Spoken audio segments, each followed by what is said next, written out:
আমাদের ভাবটা এখন এমন হয়েছে, ঈমান তো আছে, একদিন না একদিন জান্নাতে যাবই, নামাজ টামাজ পড়ে কি লাভ, এইরকম একটা ভাব হয়ে গেছে, ঠিক কি না? মনে হয় যেন জাহান্নামের ওই শাস্তিটা মামুর বাড়ির কলা। মামুর বাড়ির কলা নাকি সামান্য গরম বরদাস্ত হয় না। পিপিলিকায় কামড় দিলে প্রতিশোধ এমন ভাবে নেই, পিপিলিকার অস্তিত্ব পর্যন্ত আমরা মাটির সাথে মিশিয়ে দিই। সামান্য একটা মশা কামড় দিলে এমন জোরে থাপ্পড় মারে, মশার অস্তিত্ব পর্যন্ত বিলীন করে দেই। তাহলে এই মশার কামড় যদি এত যন্ত্রণাদায়ক হয়, আল্লাহ সেই জাহান্নামের আযাব কতটা যন্ত্রণাদায়ক। ونعوذ بالله من شرور أنفسنا ومن سيئات أعمالنا من يهده الله فلا مضل له ومن يضلله فلا هادي له ونشهد أن لا إله إلا الله وحده لا شريك له لا ضد له ولا ند له ولا مثل له ولا مثيل له ونشهد أن سيدنا وسندنا وحبيبنا وطبيبنا وطبيب قلوبنا ومولانا محمدا عبده ورسوله الذي أرسله الله تعالى بالحق إلى الخلق بشيرا ونذيرا وداعيا إلى الله بإذنه سراجا وقمرا منيرا أما بعد فأعوذ بالله من الشيطان الرجيم بسم الله الرحمن الرحيم إن الذين آمنوا وعملوا الصالحات كانت لهم جنات الفردوس نزلا خالدين فيها لا يبغون عنها حولا وقال تعالى في شأن حبيبه إن الله وملائكته يصلون على النبي يا أيها الذين آمنوا صلوا عليه وسلموا تسليما اللهم صل على محمد وعلى آل محمد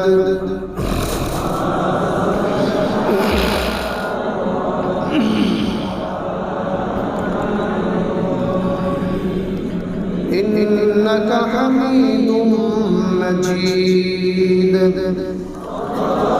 اللهم بارك على محمد وعلى آل محمد كما باركت على إبراهيم وعلى آل إبراهيم إنك حميد مجيد سبحانك لا علم لنا إلا ما علمتنا إنك أنت العليم الحكيم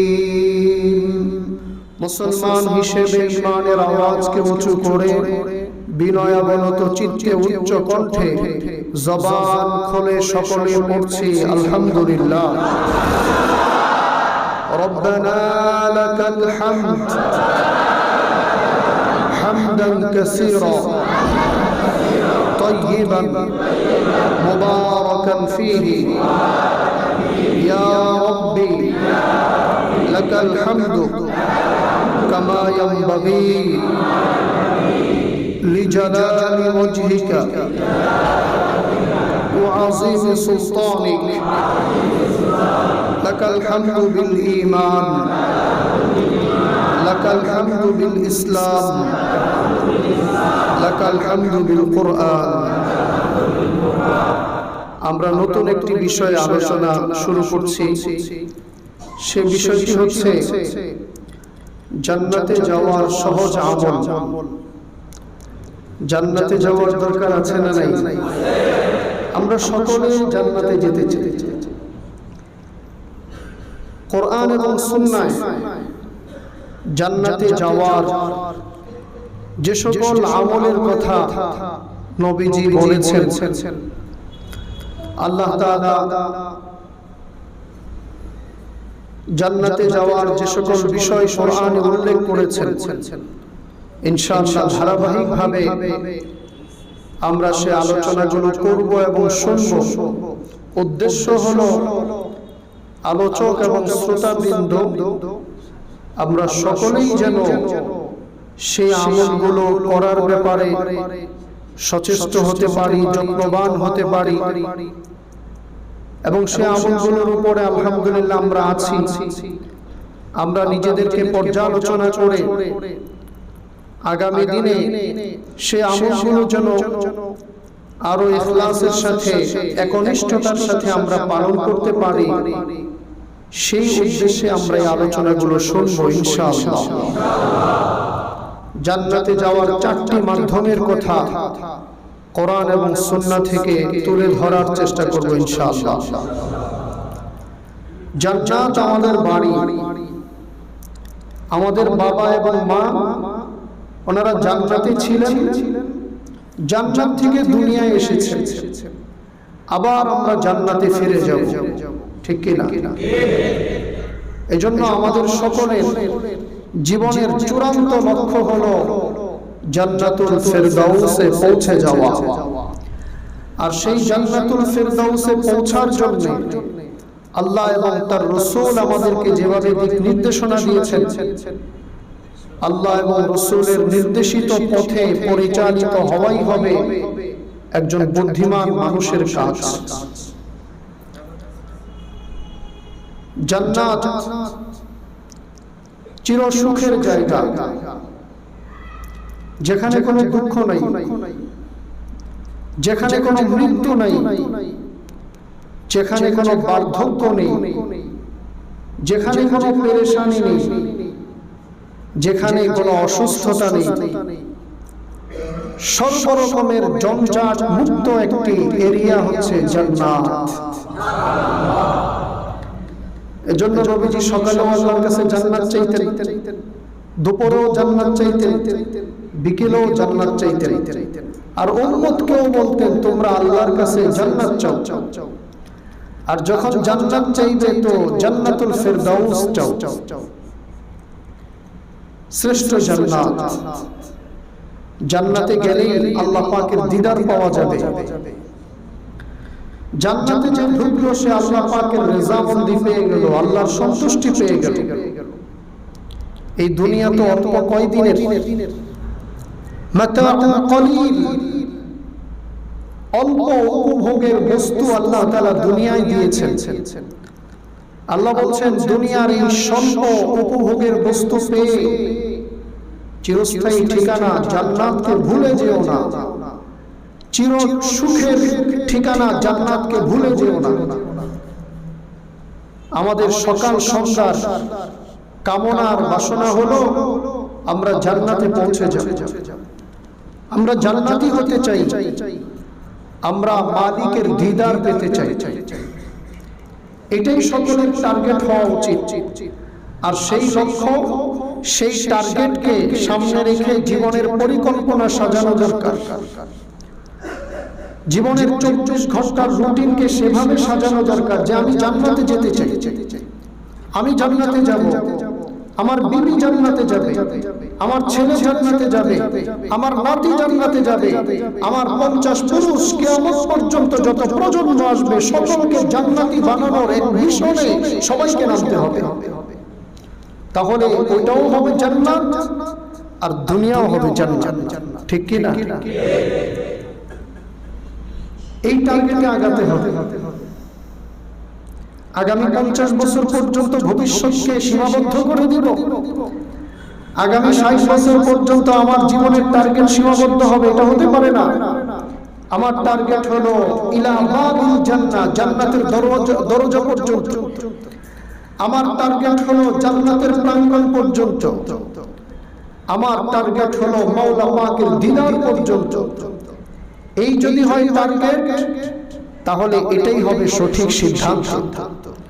আর চিরসুখের জায়গা জান্নাতকে ভুলে গিয়ে এই 50-60 বছরের জীবনেই যদি নিজের টার্গেটকে, নিজের জীবনের পরিকল্পনাকে সীমাবদ্ধ করে দেই, জওয়ান যুবক যদি শুধুমাত্র এই 50 বছরের ক্যারিয়ারকে গড়বার জন্য পাগলের মতো ছোটাছুটি করে, তাহলে দুনিয়াও বরবাদ হবে, আখিরাতও বরবাদ হবে।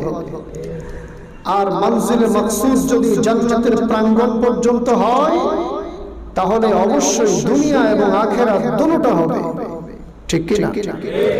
আল্লাহ তাআলা আমাদেরকে দুটোটাই, দুটো জগতের কল্যাণ চাইতে বলেছেন। রব্বানা আতিনা ফিদ দুনিয়া হাসানাহ ওয়া ফিল আখিরাতি হাসানাতাও ওয়া কিনা আযাবান নার। আল্লাহ দুনিয়ায় কল্যাণ চাই, আখিরাতেও কল্যাণ চাই। দুনিয়ায়ও ভালো থাকতে চাই, আখিরাতেও ভালো থাকতে চাই। দুনিয়াও তোমার সন্তুষ্টি চাই, আখিরাতেও তোমার সন্তুষ্টি চাই। দুনিয়াতেও তোমার রেজামন্দি চাই, আখিরাতেও দুনিয়া তোমার রেজামন্দি চাই।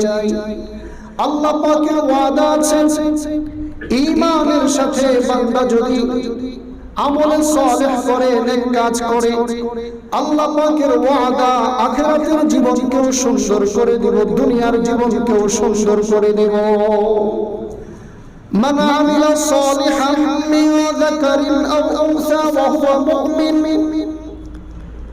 যেই নারী এবং পুরুষ আল্লাহ এবং আল্লাহর রাসূলের হুকুম অনুযায়ী আমলে সালেহ করবে, সৎকর্ম করবে, আল্লাহ বলেন ওয়াদা দিচ্ছি ফালানুহয়িয়ান্নাহু হায়াতান তাইয়্যিবা, দুনিয়ার জীবনে উত্তম জীবন দিব। ওয়ালানাজজিয়ান্নাহুম আজরাহুম বিআহসানি মা কানু ইয়ামালুন, আর দুনিয়ায় নেক আমল যতটুকু করেছে এর চেয়ে কোটি কোটি কোটি গুণ বেশি প্রতিদান আমি আখিরাতে দিয়ে দিব।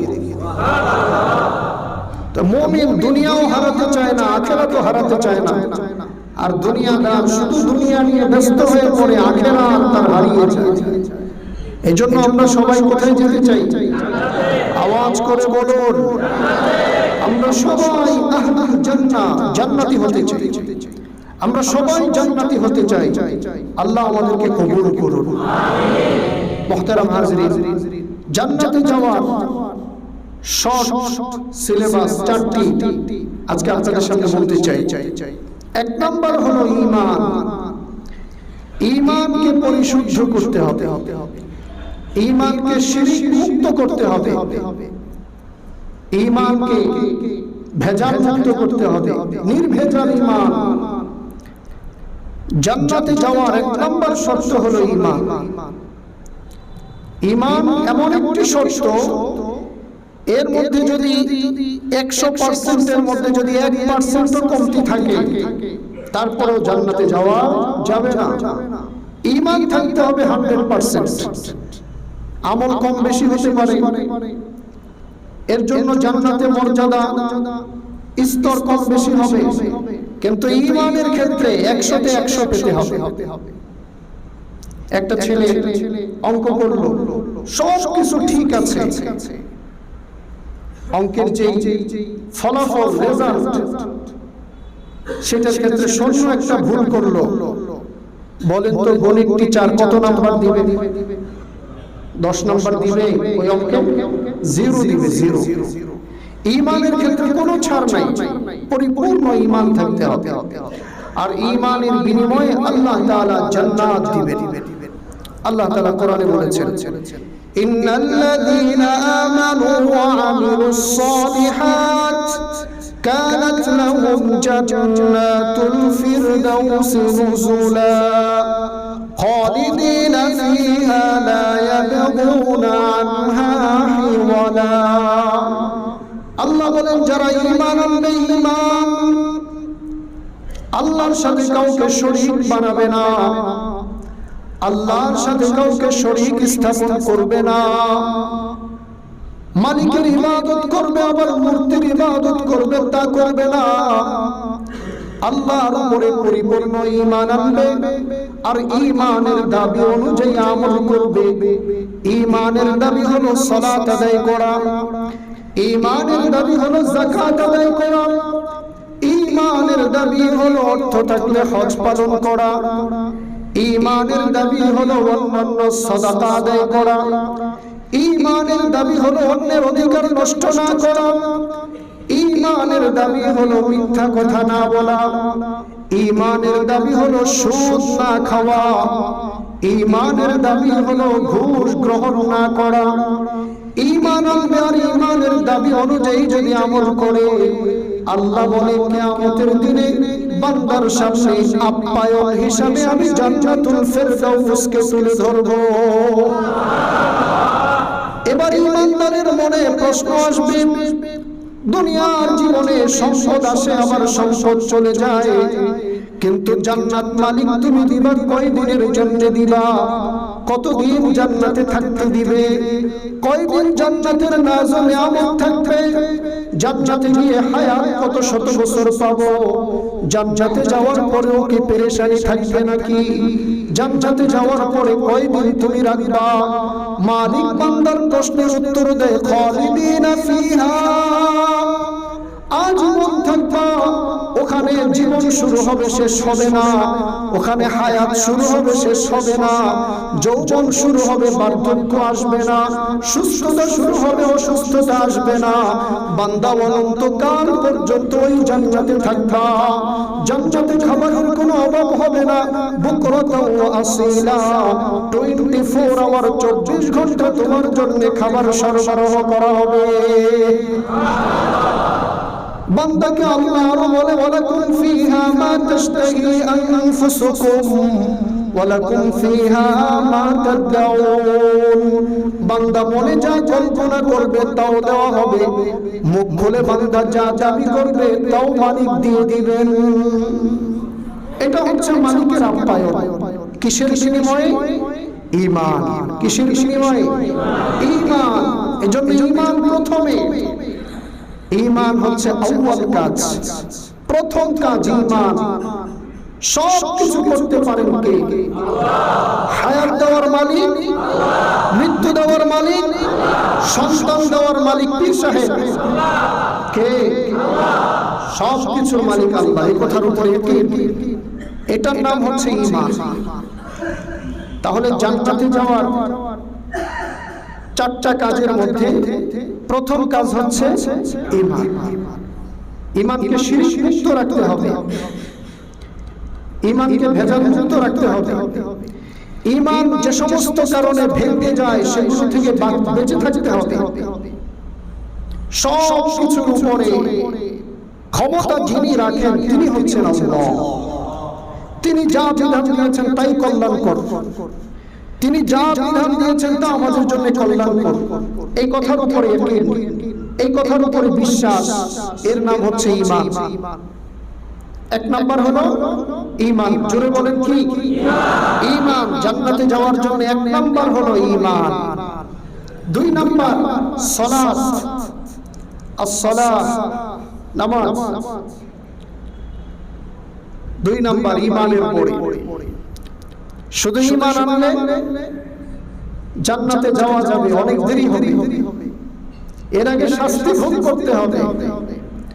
দুনিয়ার গরমই সহ্য হয় না, জাহান্নামের শাস্তি ভোগ করা কি এত সহজ? আমাদের ভাবটা এখন এমন হয়েছে, ঈমান তো আছে, একদিন জান্নাতে যাবই, নামাজ টামাজ পড়ে কি লাভ, এইরকম একটা ভাব হয়ে গেছে, ঠিক কি না? মনে হয় যেন জাহান্নামের ওই শাস্তিটা মামুর বাড়ির কলা। মামুর বাড়ির কলা নাকি? সামান্য গরম বরদাস্ত হয় না। পিপিলিকায় কামড় দিলে প্রতিশোধ এমন ভাবে নেই, পিপিলিকার অস্তিত্ব পর্যন্ত আমরা মাটির সাথে মিশিয়ে দিই। সামান্য একটা মশা কামড় দিলে এমন জোরে থাপ্পড় মারে, মশার অস্তিত্ব পর্যন্ত বিলীন করে দেই। তাহলে এই মশার কামড় যদি এত যন্ত্রণাদায়ক হয়, আল্লাহ সেই জাহান্নামের আযাব কতটা যন্ত্রণাদায়ক। ঈমানের পরে প্রথম কাজ সালাত। সালাত হচ্ছে, নবীজি বলেছেন, নামাজ হচ্ছে ইমাদুদ্দিন, দ্বীনের খুঁটি।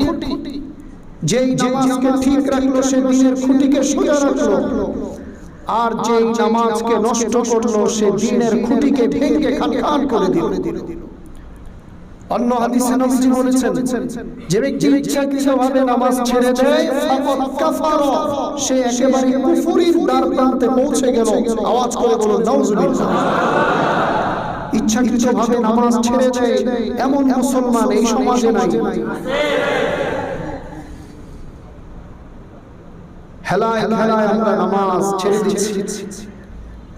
নামাজ পড়াটা এখন এমন একটা বিষয় হয়ে দাঁড়িয়েছে, কোন নেতা নামাজ পড়লো কোন নেতা পড়লো না এটাও পত্রিকায় আসে। মনে হয় যেন এটা আনুখা একটি বিষয় যে নামাজ পড়ে নেতার একটা গুণ, আর এটা তো একটা স্বাভাবিক মুমিনের দৈনন্দিন 5 বারের কাজ সালাত আদায় করা, ঠিক কি না? আল্লাহ বলেছেন, ইন্নাস সালাতা তানহা আনিল ফাহশাই ওয়াল মুনকার। নামাজ মানুষকে অশ্লীল কাজ, অন্যায় কাজ থেকে বাধা প্রদান করে। তো নেতা যদি নামাজ না পড়ে তো ওই নেতা তো দুর্নীতি করবে, কারণ দুর্নীতি থেকে তাকে বাধা দেওয়ার মতো যে প্রাচীর সেটা তো নাই, ঠিক কিনা জোরে বলে? আর আমরা ওই সমস্ত নেতাদেরকে বেছে নিচ্ছি। সালাত আদায় করতে হবে। জান্নাতে যাওয়ার 2 নাম্বার কাজ হলো কি বলুন? শুধুমাত্র মাগরিব আর আসরের নামাজ না, সব নামাজ। ইশার নামাজ পড়ে ফজর পড়ে না, যোহর আসর মাগরিব পড়ে, ইশা আর ফজর পড়ে না। 5 ওয়াক্ত সালাত আদায় করতে হবে। প্রিয় ভাই, আল্লাহ তাআলা কোরআনে বলেছেন সফলতার মানদণ্ড হচ্ছে সালাত। ক্বাদ আফলাহাল মুমিনুন আল্লাযীনা হুম ফি সালাতিহিম খাশিউন। ওই মুমিন সফল কাম যে সালাত আদায় করে। যেই ঘরে সালাত নাই সেই ঘরে বরকত নাই, যেই ঘরে সালাত নাই সেই ঘরে আল্লাহ পাকের পক্ষ থেকে রহমত নাই, যেই ঘরে সালাত নাই সেই ঘরে রহমতের ফেরেশতাদের পদচারণা নাই। ঘরকে নামাজির ঘর বানাতে হবে, ঘরকে নামাজির ঘর বানাতে হবে। নবীজি বলেছেন, তোমরা তোমাদের ঘরগুলোকে কবর বানিও না, তোমরা কিছু নফল সুন্নত নামাজ ঘরে পড়ো। আমরা তো নফল সুন্নত পড়ে ফরজই তো ছেড়ে দিচ্ছি। ঘরগুলোকে নামাজির ঘর বানানো আমাদের দায়িত্ব। উলাইকা হুমুল মুফলিহুন, যারা ঈমান আনে, সালাত কায়েম করে, আল্লাহর দেওয়া অর্থ থেকে যারা খরচ করে, তারা হচ্ছে সফল কাম। আমি একা নামাজ পড়ি, পরিবারে কেউ পড়ে না, সফল হতে পারিনি। আমি একা সালাত আদায় করছি, আমার বিবি সালাত আদায় করছে না, বরকত আসবে না। এজন্য নিজের ঘরকেও নামাজির ঘর বানানো। ফজরের সালাতের আগে ঘরের সবাই উঠে যাবে ঘুম থেকে। বাবা সন্তানের খোঁজ নেয়, বাবা দুপুরের লাঞ্চ কি করেছো, সাথে সাথে বাবা এই খোঁজও নিবে বাবা জোহরের নামাজ কি পড়েছো। বাবা সন্তানের খোঁজ নেয়, বাবা বিকেলের টিফিন কি করেছো, সাথে সাথে এই খোঁজও নিবে বাবা মাগরিবের সালাত কি আদায় করেছো। আমি যদি কখনো বাড়ির দিকে রওনা হই, বাবা পথে কয়েকবার ফোন দিবে, সালাত আদায় হয়েছে, জামাতের সাথে পড়েছো, নামাজ কি কাজা হয়েছে। এখনো আপনাদের ইমাম সাহেবকে তার বাবা এইভাবে বলে, সালাত আদায় হয়েছে। কোনদিন যদি জোহরের নামাজ না পড়ে কুমিল্লার দিকে রওনা হয়, খুব রাগ করেন, কারণ এই সময় গেলে তো অনেক নামাজ জামাত তরক হবে, গাড়িতে থাকা হবে, সময় মতো নামাজটা পড়া হবে না। এজন্য তার তরিকা হলো ফজরের সালাতের পরে রওনা করবে কোথাও গেলে, যেন জোহরের আগে গিয়ে পৌঁছতে পারো এবং মাঝখানে কোনো সালাত যেন ছুটে না যায়। সন্তানের দুনিয়ার ক্যারিয়ার গড়বার জন্য মাথার চুল উঠিয়ে ফেললাম, পায়ের তালু শক্ত করে ফেলেছি, কিন্তু সন্তানের আখিরাতের ক্যারিয়ারের কি হবে এই চিন্তা কি করেছি? সন্তান জান্নাতে কয়তলা বাড়ির মালিক হতে পারবে? জান্নাতের সন্তান কোন স্তরে থাকবে? নবীদের সাথে থাকতে পারবে তো? সিদ্দিকীনদের সাথে থাকতে পারবে তো আমার সন্তান? সালেহীনদের সাথে কি আমার সন্তান থাকতে পারবে? এই চিন্তাও করা উচিত, এই চিন্তাও করা দরকার। as-salatu মিফতাহুল জান্নাহ, নবীজি বলেছেন সালাত হচ্ছে জান্নাতের চাবি। জান্নাতে ঢুকতে হলে সালাত লাগবে। এই যে জুমার সালাতে আমরা এসেছি, প্রথমে আগে চলে এসেছি, আমার সন্তানকে কি আমি নিয়ে এসেছি বা তাকে কি বলে এসেছি? দরকার ছিল সন্তানকে নিয়ে আসা। সন্তান যতই বড় হোক না কেন, তার সব বিষয়ে যদি আমি মাথা ঘামাতে পারি, তাহলে সন্তান সালাত পড়ছে কি পড়ছে না এই ব্যাপারে মাথা ঘামানোর অধিকার বাবার আছে না নাই? যত্নবান হতে হবে আমাদের, যত্নবান হতে হবে। নামাজি সন্তান যদি দুনিয়ায় রেখে যেতে পারি, বিশ্বাস করুন কপাল খুলবে কবরে গেলে ইনশাআল্লাহ। নামাজি সন্তান যদি বানাতে পারি ঘরে ঘরে, এই সমাজ আরো সুন্দর হবে, এই সমাজ আরো সুন্দর হবে, এই সমাজের মানুষের অধিকার আরো নিশ্চিত হবে, নারীদের অধিকার নিশ্চিত হবে, সর্বদিক থেকে আমরা নিরাপদ থাকব যদি সন্তানকে নামাজি করে গড়ে তুলতে পারি। আল্লাহ আমাদেরকে তৌফিক দান করুন।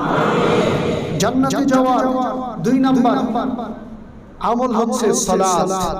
নবীজি বলেছেন হুব্বিবা ইলাইয়া সালাত, আল্লাহ তাআলা 3টি জিনিসকে আমার প্রিয় করে দিয়েছেন, তার মধ্যে একটি হলো জুইলাত কুররাতু আইনি আস-সালাহ। নবীজি বলেন নামাজ হচ্ছে আমার চোখের শীতলতা। নামাজি যখন দাঁড়ায় আমার চক্ষু শীতল হয়ে যায়, নামাজের দৃশ্য যখন দেখি চক্ষু শীতল হয়ে যায়। নবীজি সাল্লাল্লাহু আলাইহি ওয়াসাল্লাম দুনিয়া থেকে যখন বিদায় হয়ে যাচ্ছেন অন্তিম মুহূর্ত, তখনও নবীজি মসজিদে নববীর সালাতের দৃশ্য দেখে বলেছেন আমার উম্মত যতদিন পর্যন্ত এই অবস্থার উপরে থাকবে, ততদিন পর্যন্ত কোনো বেঈমান কাফের তাদের কোনো ক্ষতি করতে পারবে না। আজকে আমরা সালাত ছেড়ে দিয়েছি, মুসলিম সন্তান সালাত আদায় করে না, মুসলিম শাসক সালাত আদায় করে না, মুসলিম জনপ্রতিনিধি সালাত আদায় করে না, সালাতের ব্যাপারে তাদের কোনো গুরুত্ব নাই। অথচ ওমর ফারুক রাদিয়াল্লাহু তাআলা আনহুর রাষ্ট্রীয় ফরমান ছিল যে আমার এই রাষ্ট্রে কোন গভর্নরের ব্যাপারে যদি আমি জানতে পারি যে সে সালাত ঠিকমতো আদায় করে, তাহলে আমি এই ব্যাপারে নিশ্চিত যে সে অন্য সব কিছুর দায়িত্ব পালন করে। আর যদি তার ব্যাপারে জানা যায় সে সালাতে ত্রুটি করে, তাহলে আমি বুঝে নিব তার মাধ্যমে জনগণের অন্যান্য অধিকারও খর্ব হচ্ছে। এই ছিল ওমর রাদিয়াল্লাহু তাআলা আনহুর রাষ্ট্রীয় ফরমান, এটা ঐতিহাসিক সত্য। সালাতকে গুরুত্ব দিব তো ইনশাআল্লাহ। 5 ওয়াক্ত সালাত জামাতের সাথে আদায় করব, ঘরে মাদেরকে সালাতের কথা বলবো, ছোট্ট মাসুম বাচ্চাদেরকে নিয়ে সালাতের প্রশিক্ষণ করব।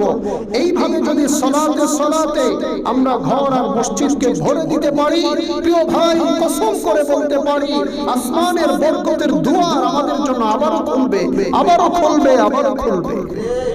আসমানের দুয়ার যে আমরা বন্ধ করে রেখেছি, সালাত নেই তো দুয়ার বন্ধ, রহমতের দুয়ার বন্ধ, ঘরগুলো মূর্তি দিয়ে ভরে গেছে, রহমতের ফেরেশতাদের জন্য আমরা দরজা বন্ধ করে দিয়েছি। এজন্য সালাত আদায় করতে হবে। সালাত শীতকালে ফজরের সালাত জামাতের সাথে যদি কেউ পড়ে, আল্লাহ তাআলা তাকে দ্বিগুণ সওয়াব দান করবেন, দ্বিগুণ সওয়াব দান করবেন, দ্বিগুণ সওয়াব দান করবেন। আল্লাহ আমাদেরকে সালাতের ব্যাপারে যত্নবান হওয়ার তৌফিক দান করেন। জান্নাতে যাওয়ার 3 নম্বর আমল আর রিজকুল হালাল, হালাল রিজিক, হালাল খাবার। হালাল খাওয়ার নির্দেশ আল্লাহ তাআলা কোরআনে 3 ভাবে করেছেন। প্রথমে আল্লাহ পাক রব্বুল আলামিন तमाम পৃথিবীর সকল মানুষদেরকে হালাল খাওয়ার নির্দেশ করেছেন। ইয়া আইয়ুহান নাসু কুলু মিম্মা ফিল আরদি হালালান তাইয়্যিবা। প্রথমে আল্লাহ বলছেন, হে দুনিয়ার সকল মানুষ, মুমিন কাফিরকে আল্লাহ ভাগ করেন নাই, নবী আর সাধারণ মানুষদেরকে ভাগ করেন নাই। দুনিয়ার সকল মানুষকে আল্লাহ ডেকে বলছেন, কুলু মিম্মা ফিল আরদি হালালান তাইয়্যিবা, তোমরা হালাল খাবার গ্রহণ করো। হালাল খাবার আল্লাহর কাছে পবিত্র, আর হারাম খাবার আল্লাহর কাছে অপবিত্র। ওয়ালা তাত্তাবিউ খুতুওয়াতিশ শাইতান, আল্লাহ বলছেন তোমরা শয়তানের পথকে অনুসরণ করো না। হালাল খাবার নির্দেশের পরে শয়তানের পথ অনুসরণ করতে নিষেধ করলেন। এর কারণ হলো হারামের যত পথ আছে সবগুলো হচ্ছে শয়তানের পথ। ইন্নাহু লাকুম আদুউম মুবিন, আল্লাহ বলছেন শয়তান হলো তোমাদের প্রকাশ্য দুশমন, শয়তান হলো তোমাদের স্পষ্ট শত্রু। মানুষের পেটে যখন হালাল খাবার যাবে, ওই খাবারের মাধ্যমে যখন সিজদা হবে, ওই সিজদা কবুল করে নেবেন কে? পেটের মধ্যে যখন হালাল খাবার থাকবে, ওই খাবার নিয়ে যখন বান্দা আল্লাহর কাছে দোয়া করবে, মালিক বলে ওই বান্দার দোয়াকে আমি খালি হাতে ফিরে দেই না, তাড়াতাড়ি কবুল করে নেই। আর হারাম খাবার পেটে নিয়ে যদি বান্দা সারাদিন দোয়া করে, দোয়া কবুল হবে না। এই সমাজে, এই দুনিয়ায়, আসমানের নিচে আর জমিনের উপরে হারামখোরের সংখ্যা বেড়ে গেছে, যার কারণে মানুষ দোয়া করে, দোয়ার আকাশে উপরে উঠে না। ইসলামের ইতিহাসে সর্বপ্রথম যিনি তীর নিক্ষেপ করেছিলেন, আব্দুল্লাহ ইবনে সাদ ইবনে আবি ওয়াক্কাস রাদিয়াল্লাহু তাআলা আনহু, তিনি নবীজির কাছে বললেন, ইয়া রাসূলুল্লাহ, আমি চাই আমি জীবনে আল্লাহর কাছে যত দোয়া করব, আল্লাহ তাআলা যেন আমার সবগুলো দোয়াকে কবুল করে নেয়। নবীজি বললেন, সাদ ইবনে আবি ওয়াক্কাস, মালিকের কাছে যদি দোয়া মঞ্জুর করাইতে চাও তাহলে একটা শর্ত, সেটা হলো তুমি হালাল খাবার গ্রহণ করবে। তুমি যখন হালাল খাবার গ্রহণ করবে, হালাল অর্থ দিয়ে পোশাক পরিধান করবে, মালিকের কাছে দোয়া করতে দেরি হবে না, দোয়া করতে দেরি হবে, মালিক দোয়া কবুল করতে দেরি করবেন না। হালাল খেতে হবে, হালাল উপার্জন, হালাল উপার্জন করা এটা ফরজ।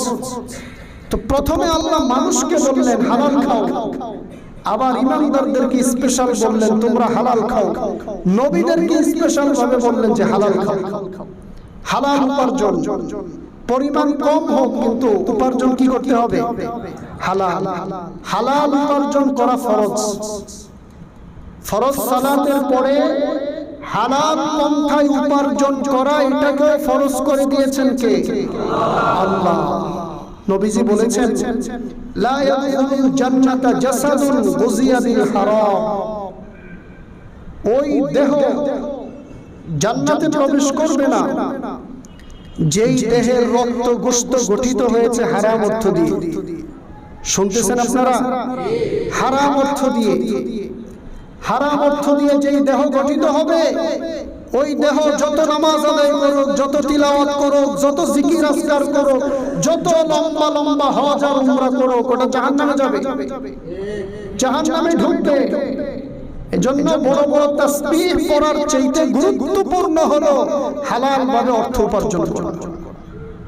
অন্যের অর্থ আত্মসাৎ করা, সুদ খাওয়া, ঘুষ খাওয়া, চাঁদাবাজি করা, টেন্ডারবাজি করা, মানুষকে ধোঁকা দিয়ে অর্থ আত্মসাৎ করা, নিজের প্রভাব প্রতিপত্তি খাটিয়ে অর্থ উপার্জন করে যারা হাজি আর গাজী সেজেছে, বিশ্বাস করুন এই অর্থ মূল মালিকের কাছে ফিরিয়ে দেওয়ার আগ পর্যন্ত তার কোনো ইবাদত আল্লাহর কাছে কবুল হবে না। স্পষ্ট। এজন্য হালাল উপার্জনের গুরুত্ব অনেক বেশি।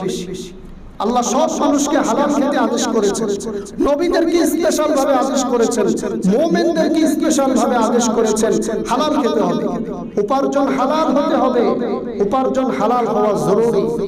অবৈধ উপার্জন যদি কেউ করে তাহলে করণীয় কি? এখন তওবা করতে চায় বা এখন বুঝে এসছে কি করবে, অবৈধভাবে সংসদের পাহাড় গড়ে তুলেছে, এখন করণীয় কি? করণীয় হলো দুইটা। কয়টা? কয়টা করণীয়? এক নাম্বার, যাদের অর্থ আত্মসাৎ করে,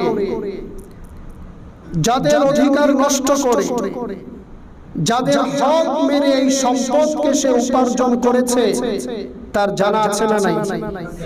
আছে। তার জীবদ্দশায় শতভাগ চেষ্টা করবে মূল মালিককে অধিকার ফিরিয়ে দেওয়ার জন্য। এটা শতভাগ চেষ্টা করতে হবে। যদি এটা না পারে, মূল মালিককে যদি খুঁজে না পাওয়া না যায়, অথবা তিনি যদি মরে গিয়ে থাকেন, তাহলে ওই ব্যক্তির নামে এই পরিমাণ অর্থ সদকা করে দিতে হবে। এই দুই কাজ করার পরে আল্লাহর কাছে যদি তওবা করে, আশা করা যায় আল্লাহ তাআলা তার তওবা কবুল করতে পারেন। এছাড়া কোনো উপায় নেই। কারণ বান্দার হককে আল্লাহ তাআলা ক্ষমা করবেন না। বান্দার যে অধিকার নষ্ট করা হয়েছে, এটা আল্লাহ পাক রব্বুল আলামিন ক্ষমা করবেন না। আল্লাহর যে অধিকার নষ্ট করা হয়েছে সেটা আল্লাহ ক্ষমা করতে পারে। এজন্য আমাদের করণীয় হবে পিছনে যা হয়েছে সেগুলোর জন্য সমাধান বের করার চেষ্টা করা, আর আজ থেকে এমন সতর্ক জীবন যাপন করা যে আমার মাধ্যমে যেন কারো এক পয়সার অধিকার নষ্ট না হয়। এই চেষ্টা করতে পারবো না? আমার মাধ্যমে যেন কারো এক পয়সার অধিকার নষ্ট না হয়। আমার কোটি কোটি টাকা অবৈধভাবে কোনো দরকার নাই, আমি চেষ্টা করি আর আল্লাহর কাছে দোয়া করি, আল্লাহ বৈধভাবে আপনি আমাকে কোটি টাকার মালিক বানিয়ে দেন। এই দোয়া করতে পারি না? কি বলেন? এই দোয়া করতে পারি না? আল্লাহ ডানে বামে দরকার নাই, আপনি আমাকে সঠিকভাবে বৈধভাবে হালাল পন্থায় ব্যবসা করে আমাকে কোটি টাকার মালিক বানিয়ে দেন, আর আমি প্রতি বছর লক্ষ লক্ষ টাকা যাকাত দিয়ে দারিদ্র বিমোচন করব, গরিব মানুষের উপকার করব। এই দোয়া আমরা করতে পারি না? সাহাবায়ে কেরামের মধ্যে অনেকেই ছিলেন অনেক সম্পদের মালিক, তাবেঈনদের মধ্যে ছিলেন অনেক সম্পদের মালিক। তারা কি অবৈধভাবে সম্পদের মালিক হয়েছে? হালাল ভাবে বৈধভাবে সম্পদের অনেক মালিক এমন মানুষ নাই এই সমাজে? বহু আছে, বহু আছে। প্রিয় ভাই, এই কথাগুলো আমি আমার নিজেকে বলছি, আপনাকেও বলছি। এই সম্পদের প্রতি পয়সার হিসাব দিতে হবে আল্লাহ তাআলার কাছে। এজন্য আমরা হালাল ভাবে সম্পদ উপার্জনের ব্যাপারে সচেষ্ট হব এবং আল্লাহ তাআলার কাছে দোয়া করব, আল্লাহ হালাল পন্থায় আপনি রিজিকের দ্বারকে খুলে দিন। প্রতিদিন মাগরিবের সালাতের পরে সূরাতুল ওয়াকিয়া তিলাওয়াত করেন, রিজিকের দ্বার আল্লাহ খুলে দিবেন। 5 ওয়াক্ত সালাত জামাতের সাথে আদায় করুন, আল্লাহ রিজিকের দ্বার খুলে দিবেন। প্রত্যেক 5 ওয়াক্ত নামাজের পরে ফরজ সালাম ফিরানোর পরে প্রথমে একবার দুরূদ শরীফ পড়ুন, এরপরে 7 বার সূরা কুরাইশ, ইলাফে কুরাইশ এই সূরা পড়ুন, আবার দুরূদ শরীফ পড়ুন। ইনশাআল্লাহ আপনাকে আল্লাহ তাআলা অল্প দিনে অনেক সম্পদের মালিক বানিয়ে দিবেন। বাবা মায়ের যথাসাধ্য খোঁজ খবর রাখেন, বাবা মায়ের প্রয়োজন পূরণ করে দেন। ইনশাআল্লাহ আপনি কোনোদিন রিস্কের অভাবে ভুগবেন না। আল্লাহ তাআলা হালাল পন্থায় অনেক অর্থের মালিক বানিয়ে দিবেন। আল্লাহ আমাদেরকে বুঝার তৌফিক দান করুন। কয়টা হলো?